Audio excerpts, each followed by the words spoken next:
আসসালামু আলাইকুম রহমতুল্লাহ। আজকে আমরা এমন একটা বিষয় নিয়ে আলোচনা করব যেটা নিয়ে অনেক বিভ্রান্তি আছে, সেটা হলো মৌলবাদ।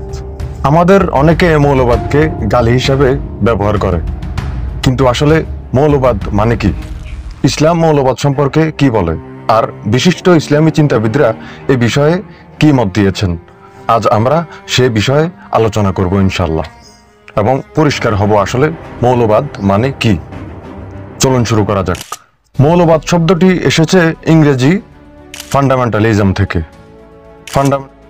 মানে হলো মৌলিক, মূল, ভিত্তি, শিকড়, আর ইজম মানে হলো মতবাদ বা দর্শন।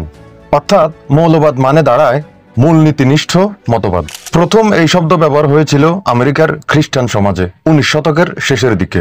খ্রিস্টানদের একদল তাদের বাইবেলের আসল শিক্ষা আঁকড়ে ধরতে চাইলে তাদের বলা হয় ফান্ডামেন্টালিস্ট। তখন শব্দটির অর্থ ছিল একেবারেই ইতিবাচক।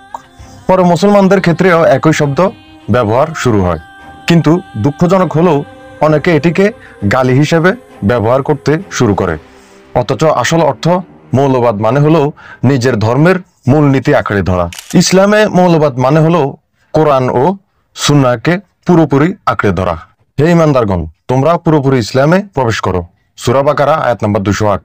ইসলামকে খণ্ডিতভাবে নয়, বরং পুরোপুরি মানতে হবে, এটাই মৌলবাদ। এছাড়াও রাসূল সাল্লাল্লাহু আলাইহি সাল্লাম বলেছেন, সেরা মুসলমান সে যার জিহ্বা ও হাত থেকে অন্যরা নিরাপদ থাকে। তাই ইসলামে মৌলবাদ মানে হলো ন্যায় প্রতিষ্ঠা, শান্তি প্রতিষ্ঠা, মানবতার কল্যাণ। এতে কোনো নেতিবাচক কিছু নেই। এবার আসেন বিশিষ্ট ইসলামী চিন্তাবিদ যারা, তারা কি বলে এই মৌলবাদ সম্পর্কে জেনে আসি। ডক্টর জাকির নায়েক বলেন, যদি ফান্ডামেন্টালিস্ট মানে হয় যে ব্যক্তি তার ধর্মের মূল শিক্ষা আঁকড়ে ধরে, তাহলে আমি একজন গর্বিত ফান্ডামেন্টালিস্ট মুসলিম, কারণ কোরআনের প্রতিটি শিক্ষা মানবতার মঙ্গল করে। এছাড়াও সৈয়দ আবুল আলা মওদুদী বলেন, মৌলবাদ কোনো গালি নয়, বরং মুসলমানের দায়িত্ব হলো ইসলামের মূলনীতির প্রতি অনড় থাকা। আবার শেখ আহমেদ দিদাত বলেন, তারা আমাকে মৌলবাদী বলুক, আমি খুশি হব, কারণ মৌলবাদ মানে আমি কোরআন ও সুন্নাহ আঁকড়ে আছি, আর এটাই মানবতার পথ। এই মহান ব্যক্তিরা দেখিয়েছেন মৌলবাদ নেতিবাচক নয়, বরং ইসলামের প্রতি দৃঢ় আনুগত্যের প্রতীক। তাহলে মুসলমান হিসেবে মৌলবাদ মানে আমাদের জন্য কি?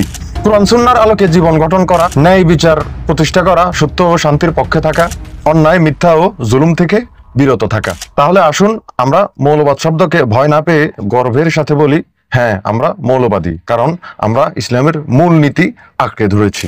মৌলবাদী জিন্দাবাদ, ইসলামী মৌলবাদ জিন্দাবাদ।